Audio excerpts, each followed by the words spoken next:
सती का प्रश्न तथा उसके उत्तर में भगवान शिव द्वारा ज्ञान एवं नक्षरा भक्ति के स्वरूप का विवेचन। कैलाश तथा हिमालय पर्वत पर श्री शिव और सती के विविध निहारों का विस्तार पूर्वक वर्णन करने के पश्चात ब्रह्मा जी ने कहा, मुने, एक दिन की बात है, देवी सती एकांत में भगवान शंकर से मिली और उन्हें भक्ति पूर्वक प्रणाम करके दोनों हाथ जोड़ खड़ी हो गई। भगवान शंकर को पूर्ण प्रसन्न जानकर नमस्कार करके विनीत भाव से खड़ी हुई दक्ष कुमारी सती भक्ति भाव से अंजलि बांधे बोली।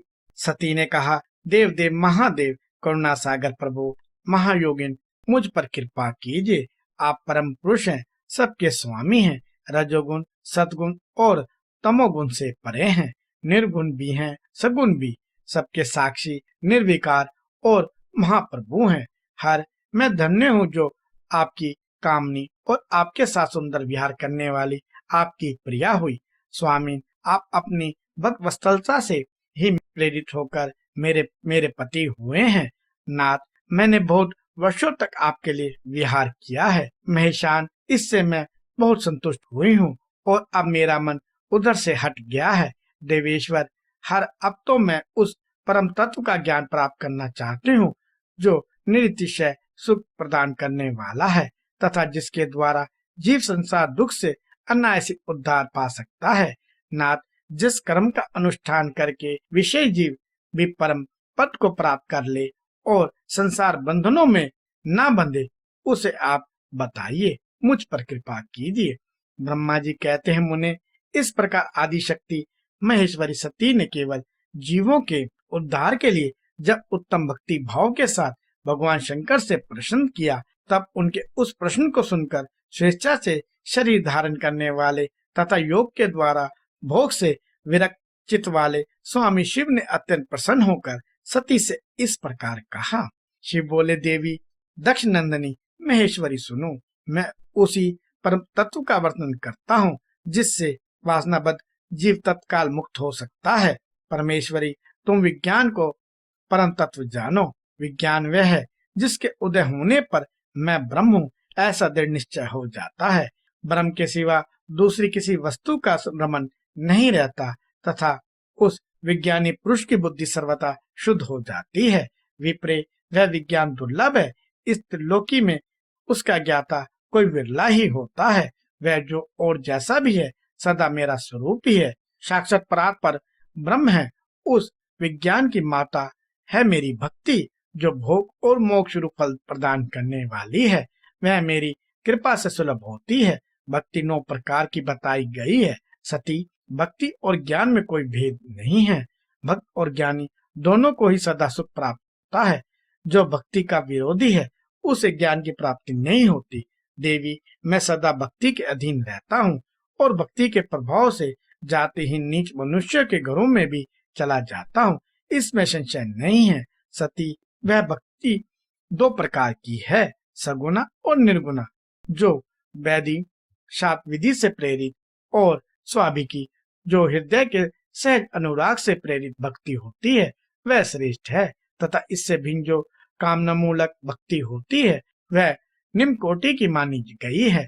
पूर्वोक्त सगुना और निर्गुणा ये दोनों प्रकार की भक्तियां नैष्ठिक की और अनैष्ठिक के भेद से 2 भेद वाली हो जाती हैं। नैष्ठिक की भक्ति 6 प्रकार की जाननी चाहिए और अनैतिक की एक ही प्रकार की कही गई है। विद्वान पुरुष विहिता और अविहिता आदि भेद से उसे अनेक प्रकार की मानते हैं। इन विविध भक्तियों के बहुत से भेद प्रभेद होने के कारण इनके तत्व का अन्य वर्णन किया गया है। विप्रे, मुनियों ने सगुना और निर्गुणा दोनों भक्तियों के 9 अंग बताए हैं। दक्ष नंदिनी, मैं उन 9 अंगों का वर्णन करता हूँ, तुम प्रेम से सुनो।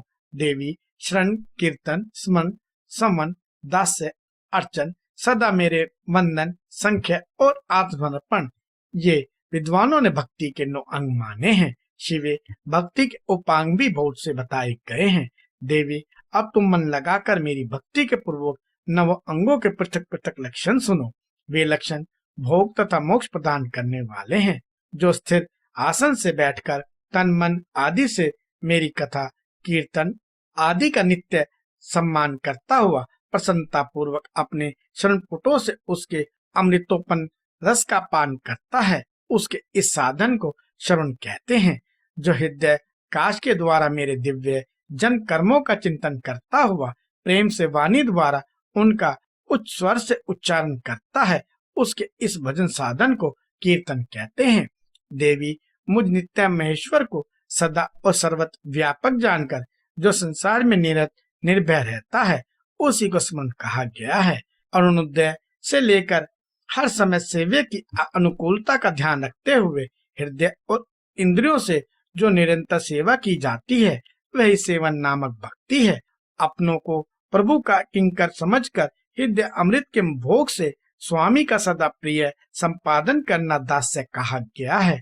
अपने धन वैभव के अनुसार शास्त्रीय विधि से मुझ परमात्मा को सदा पाद आदि 16 उपचारों का जो स्मरण करता है, उसे अर्चन कहते हैं। मन से ध्यान और वाणी से चंदनात्मक मंत्रों के उच्चारण पूर्वक 8 अष्टों से भूतल का स्पर्श करते हुए जो इष्ट देव को नमस्कार किया जाता है, उसे वंदन कहते हैं। ईश्वर मंगल या अमंगल जो कुछ भी करता है, वह सब मेरे मंगल के लिए ही है, ऐसा दृढ़ विश्वास रखना सख्य भक्ति का लक्षण है। देह आदि जो कुछ भी अपनी कही जाने वाली वस्तु है, वह सब भगवान की प्रसन्नता के लिए उन्हीं को समर्पित करके अपने निर्वाह के लिए भी कुछ बचा कर न रखना अथवा निर्वाह की चिंता से भी रहित हो जाना आत्मसमर्पण कहलाता है। ये मेरी भक्ति के 9 अंग हैं जो भोग और मोक्ष प्रदान करने वाले हैं। इनसे ज्ञान का प्रकाट्य होता है तथा ये सब साधन मुझे अत्यंत प्रिय हैं। मेरी भक्ति के बहुत से उपांग भी कहे गए हैं, जैसे बिल आदि का सेवन आदि। इनको विचार से समझ लेना चाहिए। प्रिय, इस प्रकार मेरी सागोपांग भक्ति सबसे उत्तम है। यह ज्ञान वैराग्य की जननी है और मुक्ति इसकी दासी। यह सदा सब साधनों से ऊपर विराजमान है। इसके द्वारा संपूर्ण कर्मों के फल की प्राप्ति होती है। यह भक्ति मुझ सदा तुम्हारे समान ही प्रिय है।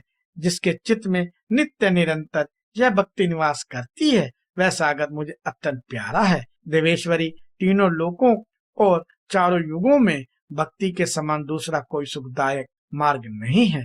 कलयुग में तो यह विशेष सुगत एवं सुविधाजनक है। देवी, कलयुग में प्राय ज्ञान और वैराग्य के कोई ग्राहक नहीं है, इसलिए वे दोनों वृद्ध उत्साह शून्य और जर्जर हो गए हैं। परंतु भक्ति कलयुग में तथा अन्य सब युगों में भी प्रत्यक्ष फल देने वाली है। भक्ति के प्रभाव से मैं सदा उसके वश में रहता हूँ, इसमें संशय नहीं है। संसार में जो भक्तिमान पुरुष है, उसकी मैं सदा सहायता करता हूँ, उसके सारे विघ्नों को दूर हटाता हूँ। उस भक्त को जो शत्रु होता है, वह मेरे लिए दंडनीय है, इसमें संशय नहीं है। देवी, मैं अपने भक्तों का रक्षक हूँ। भक्त की रक्षा के लिए ही मैं कुपित हो अपने नेत्र जनित अग्नि से काल को भी दग्ध कर डाला था। प्रिय भक्त के लिए मैं पूर्व काल में सूर्य पर भी अत्यंत क्रुद्ध हो उठा था और शूल लेकर मैंने उन्हें मार भगाया था। देवी, भक्त के लिए मैंने सैन्य सहित रावण को भी क्रोध पूर्वक त्याग दिया और उसके प्रति कोई पक्षपात नहीं किया।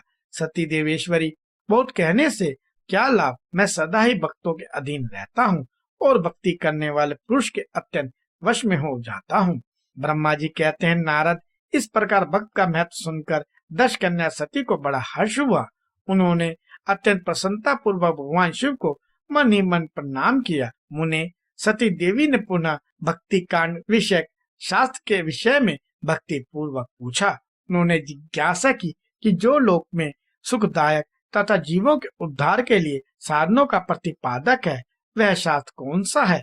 उन्होंने यंत्र मंत्र शास्त्र, उसके महत्व तथा अन्य जीव उद्धारक धर्म में साधनों के विषय में विशेष रूप से जानने की इच्छा प्रकट की। सती के इस प्रश्न को सुनकर शंकर जी के मन में बड़ी प्रसन्नता हुई। उन्होंने जीवों के उद्धार के लिए सब शास्त्रों का प्रेम पूर्वक वर्णन किया। महेश्वर ने 5 अंगों सहित तंत्र शास्त्र, यंत्र शास्त्र तथा भिन्न भिन्न देवेश्वरों की महिमा का वर्णन किया। मुनीश्वर इतिहास कथा सहित उन देवताओं के भक्ति की महिमा का वर्णन, वर्णाश्रम धर्मों का तथा राजधर्मों का भी निरूपण किया। पुत्र और स्त्री के धर्म की महिमा का, कभी नष्ट न होने वाले वर्णाश्रम धर्म का और जीवों को सुख देने वाले वैदिक शास्त्र तथा ज्योतिष शास्त्र का भी वर्णन किया। महेश्वर ने कृपा करके उत्तम सामुद्रिक शास्त्र का तथा और भी बहुत से शास्त्रों का तत्व वर्णन किया। इस प्रकार लोकोपकार करने के लिए सद्गुण संपन्न शरीर धारण करने वाले त्रिलोक सुखदायक और सर्वशक्ति शिव हिमालय के कैलाश शिखर पर तथा अन्य स्थानों में नाना प्रकार की लीलाएं करते थे। ये दोनों दंपत्ति साक्षात परब्रह्म स्वरूप हैं।